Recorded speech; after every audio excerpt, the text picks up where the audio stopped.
My name is Violet, and at 28 years old, I've long felt overlooked and insignificant within my family's dynamics.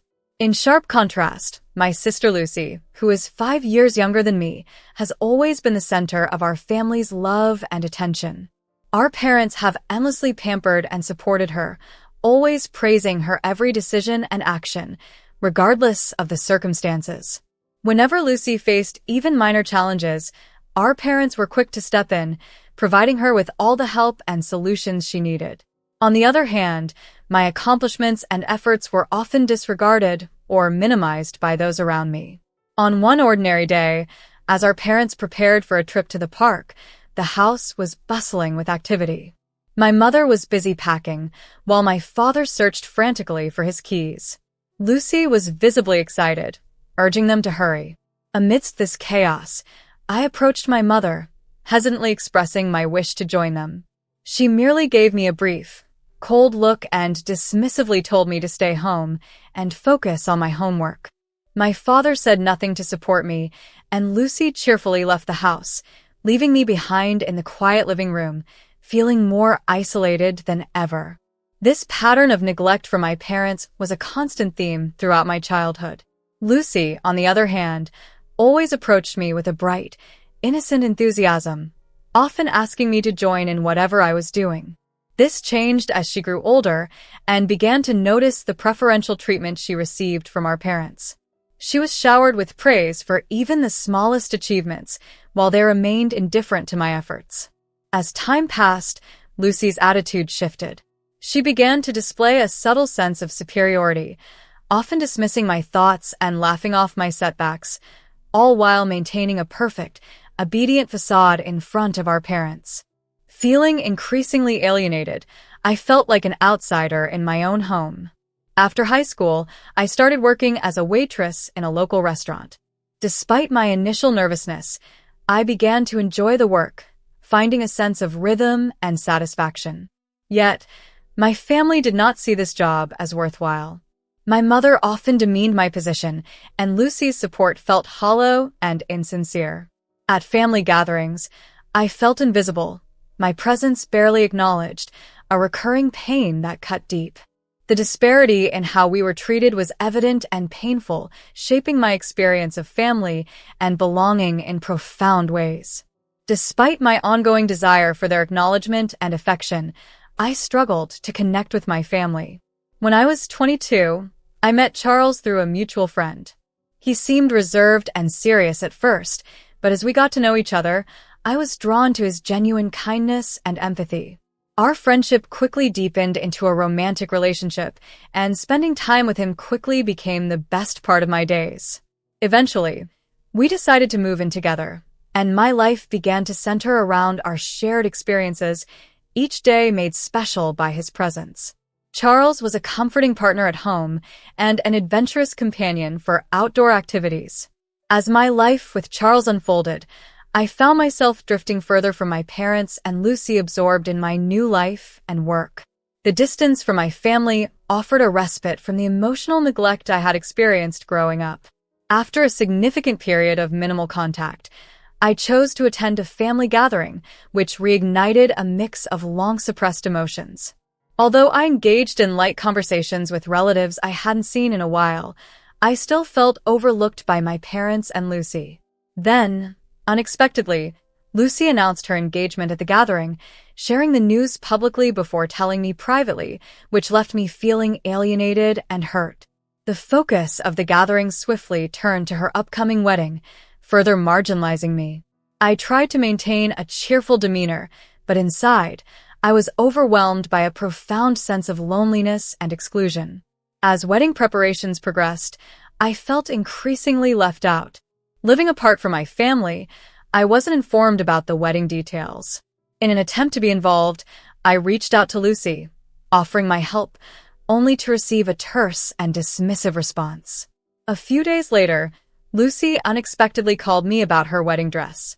Excited to assist, I awaited her instructions, but her next words stunned me. "But you're not invited to the ceremony." Shocked, I asked for an explanation. Lucy hesitated, then admitted she didn't want her fiancé, Jonathan, and his parents to know I was a waitress, fearing it might reflect poorly on her. Her words cut deeply. The pain of being excluded for such a superficial reason was overwhelming. My voice shook as I struggled to process the hurt and disbelief from her harsh judgment. Lucy's response was coldly indifferent. "That's just the way it is. If you really cared about my happiness, you'd understand," she said. I stood there, stunned. It was painfully clear that Lucy couldn't grasp the depth of hurt her words caused. She seemed utterly unaware of the deep emotional wounds she had inflicted, wounds that ran deeper than she could ever imagine. "Have you ever considered my feelings? Please think about me too," I pleaded. At this, Lucy's tone became louder, catching me off guard and causing me to involuntarily hold back my next words. It was evident she placed her own image and status above everything else. "Fine, I'll email you the details about the dress," she said dismissively before hanging up abruptly. At that moment, a tightness gripped my chest, and a tumultuous mix of anger and sadness swirled within me, leaving me to contend with a whirlwind of emotions. The thought of being excluded from my sister's wedding was unexpectedly and deeply painful. Determined to find some understanding or support, I reached out to our parents. When I called, my father chuckled dismissively, thinking it was a joke, while my mother expressed disbelief. "Lucy would never say such a thing," she mocked. Their responses nearly broke my heart. They didn't believe a word I said. This interaction only deepened my sense of alienation from my family and washed over me a profound disappointment. Unable to bear my family's cold demeanor any longer, I returned to the sanctuary of my home, where Charles was sitting on the sofa. He immediately sensed that something was wrong and gently asked what had happened. Choosing not to hide my feelings behind a forced smile, I opened up about everything: the wedding, the disheartening conversation with our parents, and the deep-seated feelings of alienation I had endured. As I finished my story, tears threatened to spill. Charles listened intently, his face reflecting deep thought. After a moment, he sighed deeply and shared something unexpected. "Actually, there's something I need to tell you. I've been secretly working as Lucy's wedding planner." His revelation left me wide-eyed, a mix of surprise and suspicion momentarily rendering me speechless. "Why didn't you tell me sooner?" I managed to stammer out. Charles's expression twisted with discomfort. "I knew you had distanced yourself from your parents and Lucy, and given the circumstances, I chose to remain silent." "I didn't want to add to your distress," he explained. His words stirred mixed feelings in me. Although I appreciated that he was considerate of my emotions, part of me wished he had clued me in sooner. "But Lucy asked about the dress, didn't she?" Charles then moved to sit beside me, draping an arm around my shoulders. "Yes, but I believe that her asking you about the dress shows that she does rely on you in some way," he suggested soothingly. His words resonated quietly within me. I looked up at him, considering his perspective. Maybe Lucy might reconsider and invite you to the wedding after all. If she genuinely disliked you, she wouldn't have asked for your help with the dress, right? Charles offered a gentle smile, his words slightly warming the chill inside me. Yet, I remained internally conflicted, pondering the complex layers of our family dynamics. I was unsure if Lucy would actually invite me to her wedding, even though Charles stayed close, offering comfort as I wrestled with my complex emotions.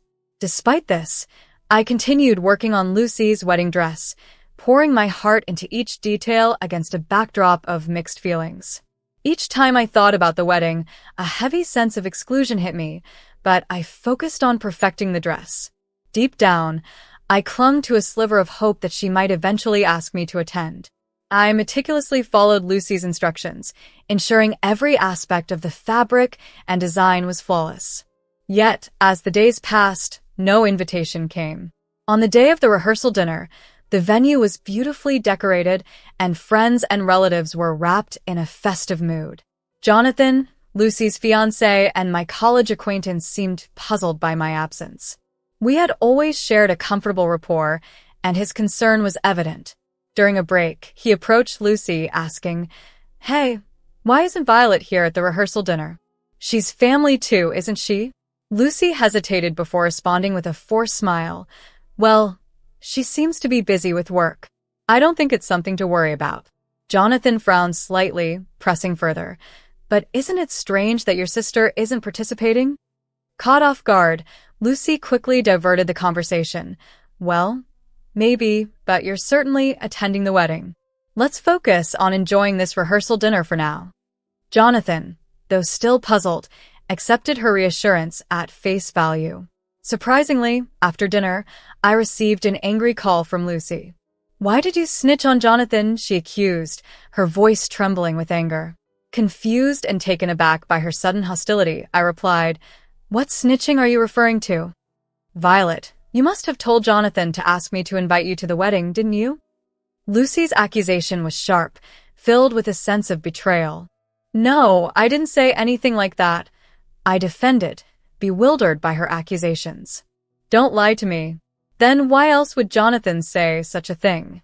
You must have manipulated him to secure an invitation, she continued, her words cutting deep. Lucy, I didn't say anything. I managed, struggling to defend myself against her unfounded accusations. Stop interfering with my wedding. It's none of your business, she snapped before abruptly hanging up. Hours later, another call came, this time from our parents. My mother's icy voice filled the line, dripping with disappointment. Violet, what are you thinking? Interfering in your sister's wedding? What could possibly be your motive? Stunned, I tried to explain. I didn't ask for anything. Jonathan was merely curious, but my father's stern voice soon followed, adding to the barrage of criticism. Do you realize the extent of the trouble you've caused Lucy with your actions? His tone was cold and accusatory. At that moment, a surge of intense anger and frustration welled up inside me, compounded by the injustice of being misunderstood and unfairly blamed. I don't want to say anything anymore. It's clear no one believes me anyway, I concluded, feeling utterly defeated and helpless, and ended the call as tears threatened to spill. Crushed by the harsh words of my family, I was overwhelmed by a profound sense of frustration. Despite my frustration and disappointment, I couldn't leave things unresolved. With a mix of anger and resolve, I grabbed my phone and called Charles. Please cancel the rental of Lucy's wedding dress, I instructed firmly. There was a pause as Charles processed the gravity of my request, but he soon replied with a supportive tone. Okay, I understand how you feel. I'll support your decision. Charles later shared that Lucy was visibly upset when the wedding dress didn't arrive as planned. On the day of her wedding, the absence of the dress caused a stir among the guests and disrupted the ceremony. Lucy, unable to contain her frustration, confronted Charles afterward, demanding, Why did this happen? What were you doing as the planner? You've ruined my most important day. Following these events, Lucy and Jonathan left for their honeymoon. Unexpectedly, during their trip, I received a call from Jonathan. His voice was filled with confusion and concern. Violet, I need to ask you something. I've tried discussing why you weren't at the wedding with Lucy, but she's been evasive, he explained, his words laced with confusion and suspicion. Honestly, I've been puzzled about your absence and felt compelled to know the reason, so I'm calling you even though we're still on our honeymoon. With caution, I chose my words carefully. It's because Lucy was concerned about you and your parents, knowing I'm a waitress. She probably worried about how that might be perceived, especially since she wasn't aware that we're friends. After a moment of silence, Jonathan replied, shocked. I can't believe Lucy would think that way, he said, slowly accepting the reality as it dawned on him. This revelation during their honeymoon led Jonathan to make a dramatic and decisive choice. He declared his intention to divorce Lucy. When Lucy returned from the honeymoon, she found a for sale sign planted in the front yard of her old house. Frantically, she called me. What's going on? Why is the house being sold? She asked. I responded calmly after a brief pause. Our parents asked me to let you stay there, but since you got married, I assumed it was no longer necessary and decided to sell it. There was silence on the line before Lucy, her voice trembling with emotion, revealed, Actually, I'm getting divorced. I was taken aback and momentarily lost for words. Divorce? But weren't you just on your honeymoon? As I spoke, the memory of Jonathan's unexpected call during their honeymoon resurfaced in my mind. "You're to blame for my divorce," Lucy accused, her words shaking me deeply. I found myself speechless, feeling the sting of her words deeply, as Jonathan had discovered through his inquiries that I wasn't invited to the wedding, unveiling the layers of deceit that had influenced their relationship. Because I didn't want him to find out, Lucy's sharp words targeted me accusingly. "You're a waitress. You must have spilled everything to him," she exclaimed with rising anger. I stood there, speechless, engulfed by the situation. When I finally spoke, my voice shook. "Lucy, I never meant to cause you any harm, but when Jonathan questioned me, I couldn't just lie. I had no idea he would choose to end your marriage." "Don't try to justify yourself. You should own up to your mistakes," Lucy retorted, ending the call abruptly. Days later, when I saw our parents' names appear on my phone, I took a deep breath, steeling myself for more harsh words. As soon as I picked up, my mother's voice, heavy with disappointment, reached me. "It's so unfortunate, what you did to Lucy. Did you have to tell Jonathan? You always mess things up. You never consider the family. What did you hope to gain by hurting Lucy?" my father added, reinforcing the rebuke. Feeling my frustration boil over, I responded sharply, "It seems like you'll never believe me anyway. You act as if I'm solely to blame for Lucy's pain, but you don't understand anything." There was a pause, and then my mother's voice, tinged with regret, filled the silence. "You really lack empathy towards your family." A cold, bitter laugh escaped me. "Lacking empathy? When have you ever shown me any?" I shot back. The line went silent. "We're hardly a family. I don't care about what happens to Lucy anymore," I declared, hanging up, determined to distance myself from the drama. However, Lucy didn't let up. She took to social media, publicly blaming me for her failed marriage with daily posts that grew increasingly hostile. At work one day, Lucy made a scene. Spotting me, she yelled, "You've ruined my life," as she advanced towards me. The shop fell silent, customers and coworkers alike shocked by the outburst. "Lucy, please, not here." I tried to calm her, but her anger was relentless, disrupting the peace and prompting me to call security. Her aggression didn't stop there. She later barged into my home, pushing past me to destroy my belongings. I quickly filmed her rampage. Lucy's harassment continued with threatening letters and vandalism. Each morning, I woke to hateful graffiti on my door, words like traitor and worse sister scrawled in angry lines. As the hostility in her messages grew, phrases like, "You've cost me everything," filled the letters, marking the deepening rift between us. Initially, I tried to brush off Lucy's disruptive behavior, but as neighbors started questioning the commotion outside my home, their concern became mine, weighing heavily on my mental health. I never expected Lucy's obsession to escalate to such alarming extremes. Reaching my limit, I sought advice from my friend Charles and opted for legal recourse. We met with a lawyer and initiated a lawsuit against Lucy for her clearly violent harassment and stalking. The evidence I had meticulously gathered painted a stark picture of her relentless harassment. After enduring months of legal proceedings, the court delivered its judgment. Lucy was handed a suspended 2-year sentence and mandated to undergo counseling, and a restraining order was put in place to keep her at bay, ensuring my safety from any further harassment. This decision was a profound relief and marked a return of tranquility to my life. However, Lucy wasn't done yet. She countered with a civil lawsuit against me, claiming damages and alleging that my actions had harmed her. In response, my lawyer and I considered a settlement to avoid a drawn-out court battle. With some persuasion from our parents, who advised her to let it go as prolonging the issue would benefit no one, Lucy reluctantly agreed to the settlement. Despite the legal resolution, Lucy's bitterness lingered, her parting words blaming me for everything. Now legally shielded, I began to rebuild my life's normalcy. Whenever anxiety crept in, Charles was there to comfort and support me. Although the scars from these ordeals might never fully disappear, Charles's constant presence reassured me, allowing me to live without fear and enjoy day-to-day peace. We decided to move to a new city, cutting ties with my past life and starting anew with Charles.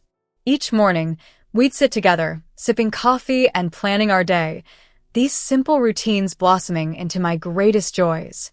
"Let's walk forward together," Charles would say, his hand in mine, his touch warming my heart and easing the lingering pain. While shadows of the past remained, I was no longer alone. With Charles by my side, I found the strength to step into a new future. Taking a deep breath, I looked ahead, ready to embrace whatever life had in store for us.